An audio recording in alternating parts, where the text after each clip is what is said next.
سلمان صاحب، سب سے پہلے تو میں آپ سے جاننا چاہتی ہوں کہ ہمیں پہلی بار ایسی صورتحال کا سامنا کرنا پڑ رہا ہے. حکومت کے پاس اتنی کیپیبلٹی اور اتنی کیپیسٹی ہے کہ متاثرین کی بحالی کا عمل شروع ہو سکے اس کے بعد؟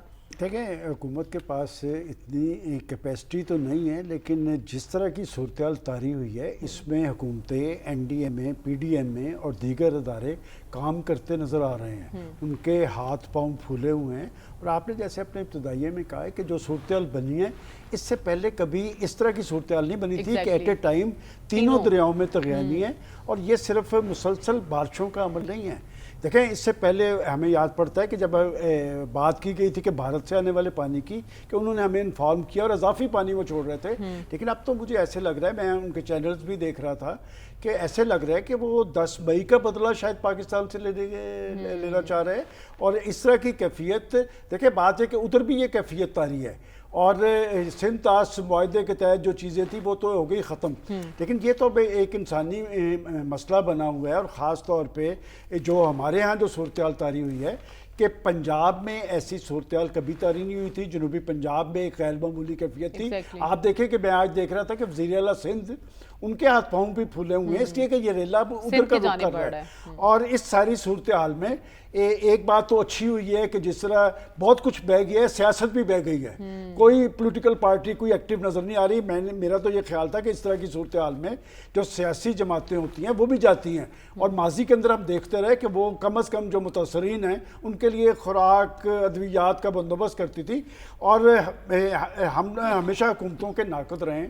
لیکن میرے خیال میں جس طرح ممکنہ اقدامات جو ہیں وہ کرتے نظر آ رہے ہیں. لیکن آپ کو تو یہ سیلاب نظر آ رہا ہے. مجھے آنے والے وقت کے اندر اس سیلاب کے بعد کئی سیلاب ہیں. آپ دیکھیں کہ بسانے کا بہت بڑا چیلنج ہوگا. اس کے بعد زمینوں کا جو مسئلہ ہے، اور سب سے اہم بات ہے کہ مہنگائی کا ایک بڑا سیلاب.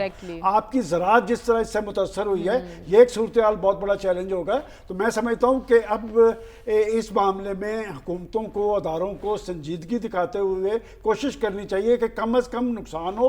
اور دوسرا، یہ جو متاثرین ہیں ان کی تعداد بڑھتی جا رہی ہے. کل ہم یہاں پر بیٹھ کے 16 لاکھ کی بات کر رہے تھے. آج جو پنجاب کے عرفان کاٹیا صاحب کو میں سن رہا تھا، انہوں نے کہا کہ 20 لاکھ سے زیادہ متاثرین ہیں. اور بات یہ کہ اگر ہم قومی جذبے سے کام لیں تو متاثرین کو لانا، بٹھانا، کھلانا کوئی ایشو نہیں ہے. بات یہ کہ اگر ہم 22 اپریل اور 10 مئی کے درمیان والا جذبہ اس سیلابی صورتحال کے اندر بھی کارگر کریں تو یقیناً اس کے اچھے نتائج ہوں گے. ایک پلس پوائنٹ میں کہتا ہوں کہ دیکھیں، جب ہم اداروں کی بات کر رہے ہیں، فوج نے بھی اپنا ایک رول ادا کیا ہے. آپ دیکھیں کہ متاثرین کو نکالنے میں پاکستانی فوج اور ہمارے فوجی جوان وہ بھی سرگرم عمل نظر آ رہے ہیں.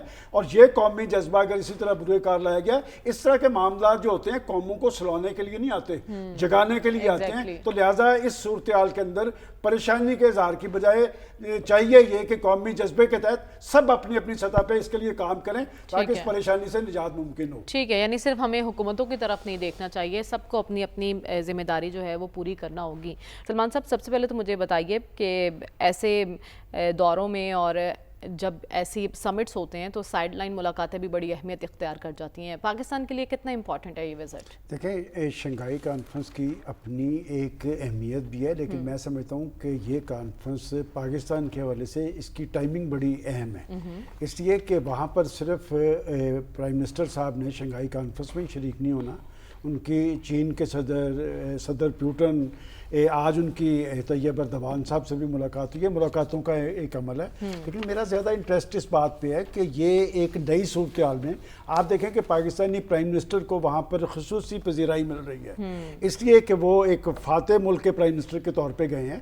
اور جیسے آپ نے بھی تھوڑی دیر پہلے بات کر رہے تھے کہ جب یہ ایک سیلابی صورتحال میں کیا دونوں ملک کسی ایک ایشو پہ مل نہیں سکتے، تو میں آج بھی دیکھتا رہا، میں انشاءاللہ دیکھوں گا آگے بھی، کہ وہاں پر ایک ہی چھت کے نیچے دونوں اس خطے کی نیوکلیئر پاور کے سربراہان موجود ہوں گے.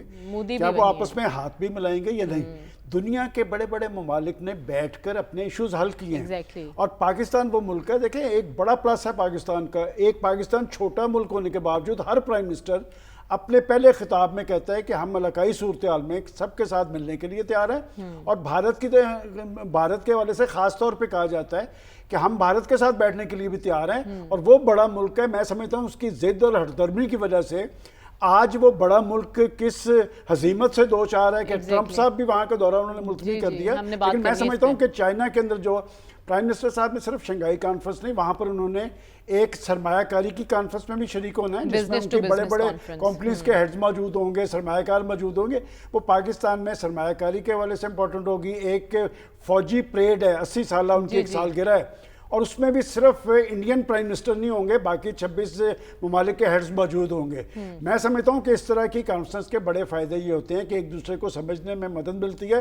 اور پاکستان کے حوالے سے جو چیز دیکھنے میں آ رہی ہے کہ اس سے زیادہ میں نے پاکستان کو غیر ملکی اور سفارتی محاذ پر پذیرائی ملتی نہیں دیکھی. اور یقیناً چین کا یہ وزٹ پاکستان میں سرمایہ کاری کے حوالے سے، پاکستان کے معاشی حوالے سے ایک بڑا مثبت ہوگا. اور خاص طور پہ چین کے اس کریڈٹ کو سراہنا ضرور چاہیے کہ چین وہ ہمارا دوست ملک ہے جو منہ سے اظہار نہیں کرتا کہ یہ پاک بھارت کشیدگی کے دوران آپ دیکھیں کہ 9 مئی کو انہوں نے اپنا ایک پالیسی سٹیٹمنٹ جاری کیا تھا جس میں انہوں نے بڑے واضح انداز میں کہا تھا کہ ہم پاکستان کی سیکورٹی اور سلامتی کے ساتھ ہیں. تو لہٰذا چین کے اندر ہونے والی یہ کانفرنس پاکستان کے معاشی مستقبل کے حوالے سے بڑی امپورٹنٹ ہے.